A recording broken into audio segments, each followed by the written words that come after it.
ring kling ein sao, ing ring shring ka la ring, asakahala ring, sakala ring, sao ein kling ring shring.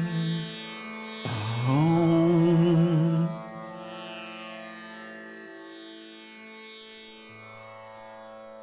Namaste. Welcome to Srimad Devi Bhagavatam. The Sanskrit verse you just heard is the Sodashi mantra. Sodashi mantra is the most powerful and beneficial Vedic prayer. It invokes the Shakti of goddess Lalita, also known as Tripura Sundari, Mahamaya, Durga, and many other names. Who is goddess Lalita? This Srimad Devi Bhagavatam is her story. Listen, and you will gain immense spiritual benefit.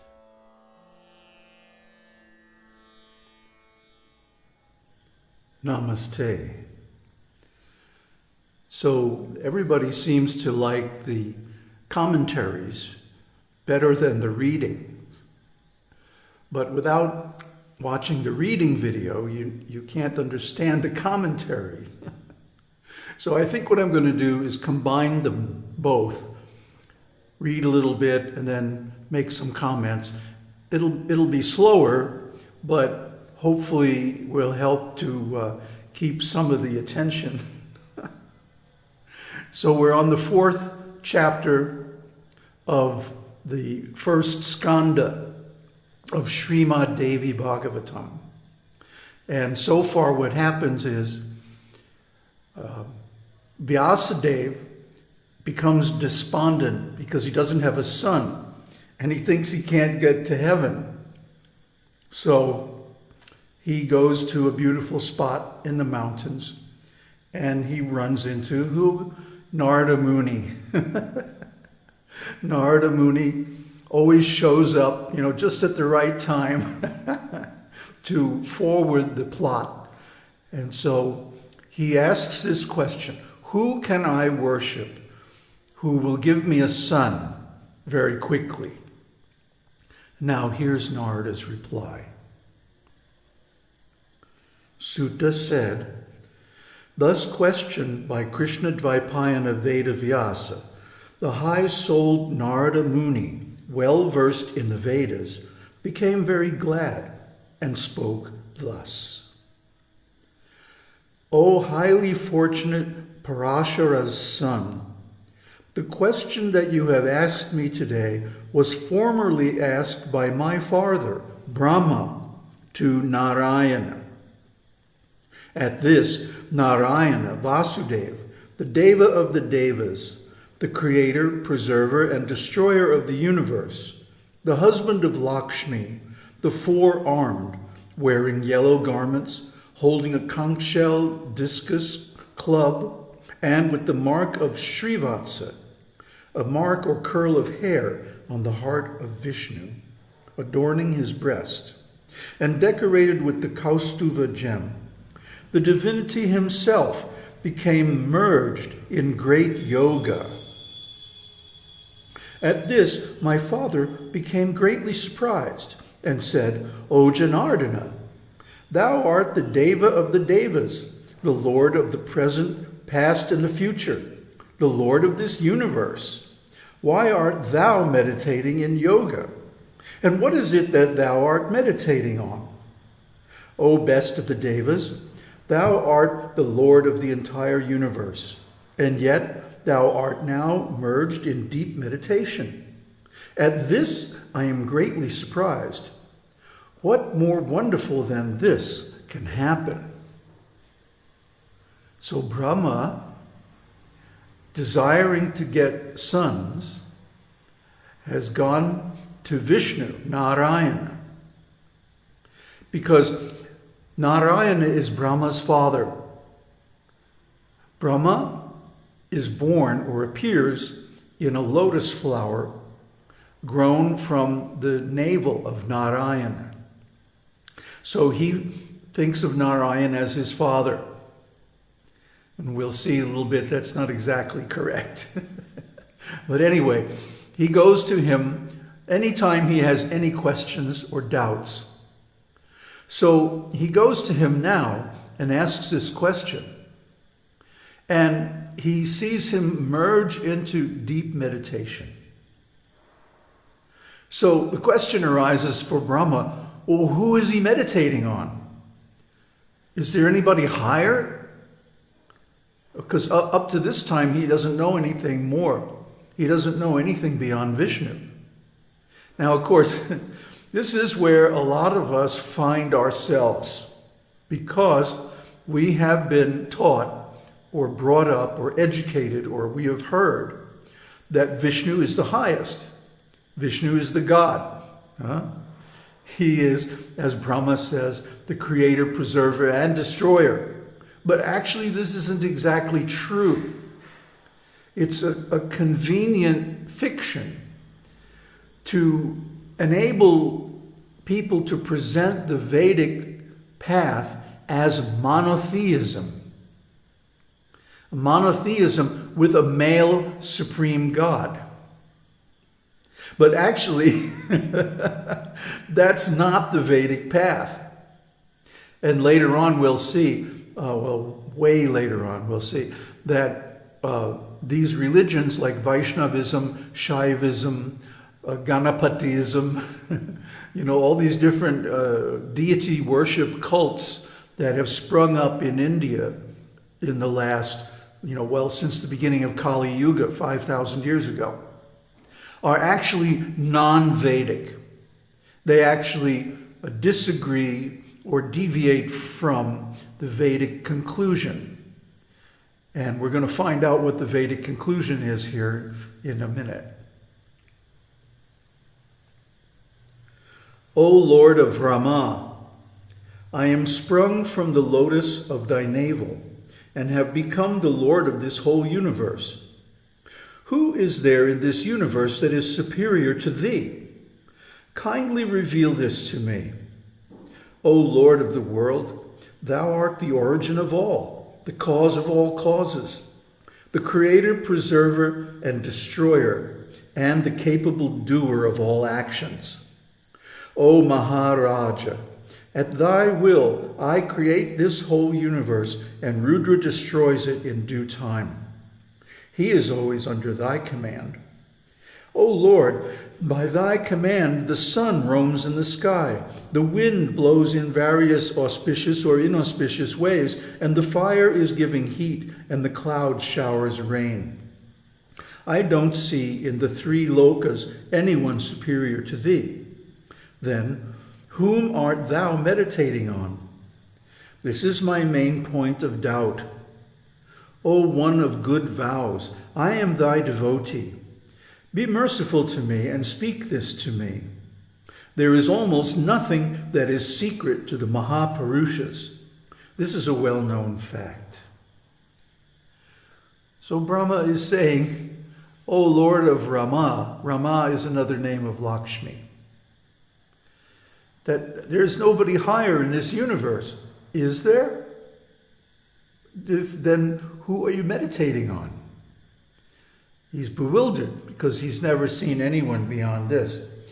And then he also says, look, even if it's very confidential, even if it's a secret, that's okay, because I'm one of the Mahapurushas. I'm one of the great personalities of this universe, so you can tell me, okay, Pop? Tell me your secret. So then he goes on. Thus, hearing Brahma's words, Bhagavan Narayana replied, O Brahma, I now speak out my mind to you. Listen carefully. Though the Devas, Danavas, and men, and all the Lokas know that you are the creator, I am the preserver, and Rudra is the destroyer, yet it is to be known that the saints, versed in the Vedas, have come to this conclusion by inference from the Vedas, that the creation, preservation, and destruction are performed by the creative force, preservative force, and destructive force, respectively. The Rajasic creative force residing in you, the Sattvic preservative force residing in me, and the Tamasic destructive force residing in Rudra are the all in all. When these Shaktis become absent, you become inert and incapable to create, I to preserve, and Rudra to destroy. So now, this is the first use of this word Shakti. What does Shakti mean? Shakti means force, energy, power. In physics, power is defined as the ability to do work. So when we talk about horsepower or the power, for example, to move an object, the most fundamental equation in physics is F equals ma. Force equals mass times acceleration.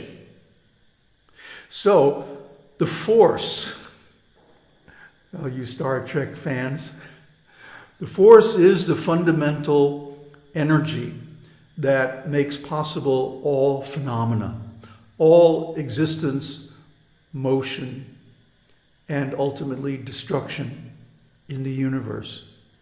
So Vishnu is kind of bringing in subtly this idea of force or Shakti.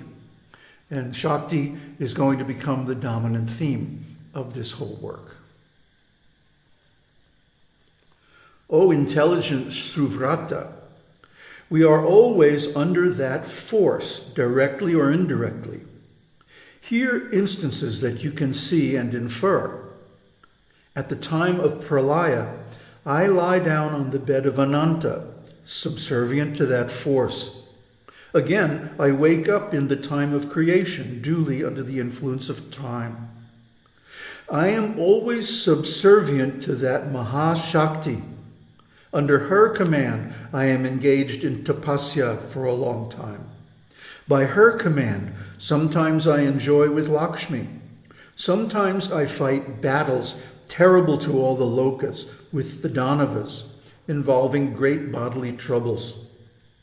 O knower of Dharma, in your presence I fought hand to hand for 5,000 years on that one great ocean in long past days, with the two demons Madhu and Kaitaba, sprung from the wax of my ear and maddened with pride.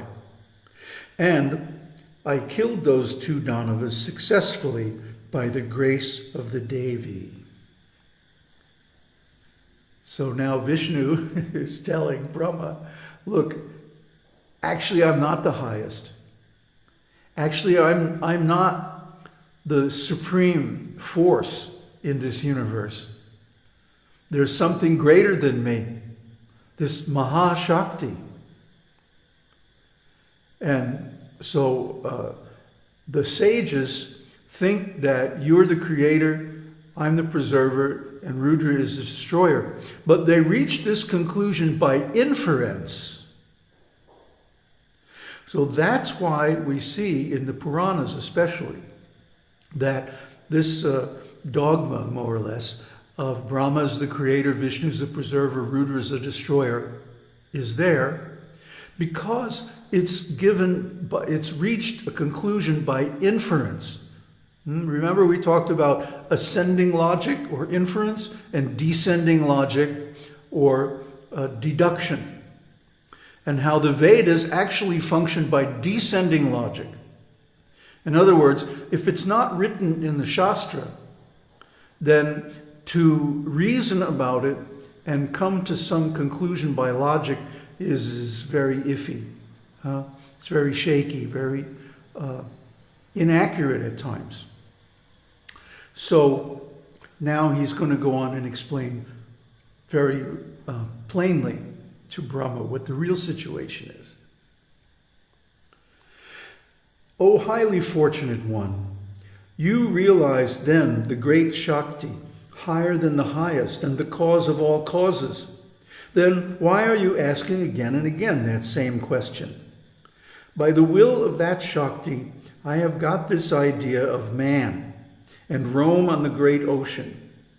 In yuga after yuga, I assume by her will the tortoise, boar, man, lion, and dwarf incarnations.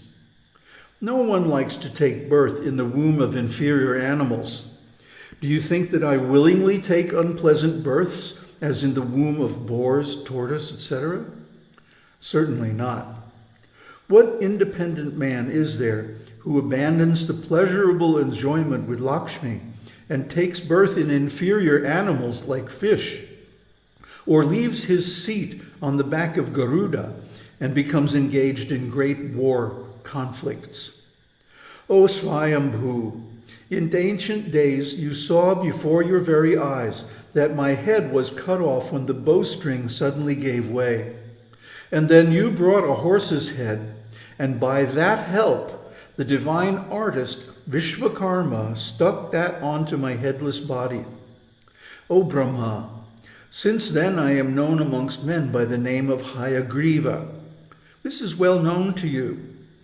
Now say, were I independent, would such an ignominy have happened to me? Never.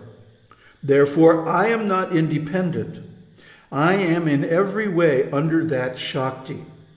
O lotus-born, I always meditate on that Shakti, and I do not know any other than this Shakti. Well, that's pretty plain. That's pretty direct. That's pretty open of Vishnu to just come right out and say, well, I'm not really the supreme. He is supreme, but only in a certain very narrow context. Within this Brahmanda, the universe. It's usually translated universe, but actually if we analyze in the Vedas the description of Brahmanda, it's more like the solar system. In fact, even the dimensions given for the size of our Brahmanda matches perfectly with the size of our solar system, discovered by astronomers. So within this solar system, which is dominated by and almost defined by the center of the sun, this Vishnu is supreme. But, as he says, he's not independent. He gets his power from a higher source. And what is that source? Mahashakti, the goddess, the universal mother. So, then in closing, Narada said, thus spoke Vishnu to Brahma, O Muni Veda Vyasa, Brahma spoke these to me. So you too better meditate on the lotus feet of Bhagavati calmly in the lotus of your heart for the success of your desire. That Devi will give you all that you wish. Sutta said, at these words of Narada, Satyavati's son Vedavyasa went out into the hills for tapasya, trusting the lotus feet of the Devi as the all-in-all in this world. Thus ends the 4th chapter of the 1st skanda on the excellency of the Devi in the Mahapurana Srimad Devi Bhagavatam of 18,000 verses. So, the man blunder strikes again. We are culturally conditioned to think that the supreme boss has got to be male. But it just ain't so. And the test that anybody can perform is, let's say you have something that you want to attain, which is in harmony with the Vedas. Or even if it's not, but it's better if it is. You have some desire, you have some need. So, okay, pray to Brahma, pray to Vishnu, pray to Shiva, and then pray to Shakti, and see which one awards your desire. Obviously, this is not something you can do over a weekend. It's something I've experienced in my life over many, many years.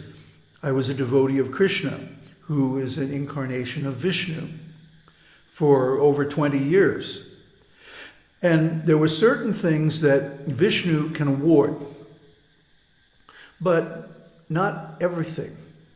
And similarly, there are certain areas in life where Brahma or Rudra, Shiva, or any of the other demigods, they each have their particular area of power and expertise. But if you want something really big, like liberation, moksha, you have to go to the big boss at the top, and that's Mahamaya. I mean, Maya is the cause of the bondage in the material world. So she's also the cause of being liberated from this material world. Doesn't that make sense? It's amazing how so-called intelligent people, out of bias, resist this final conclusion of the Vedas. But we're going to see, as we go deeper into this work, this Devi Bhagavatam, that it's really the only possible conclusion. Om Tat Sat. Om Shakti Om.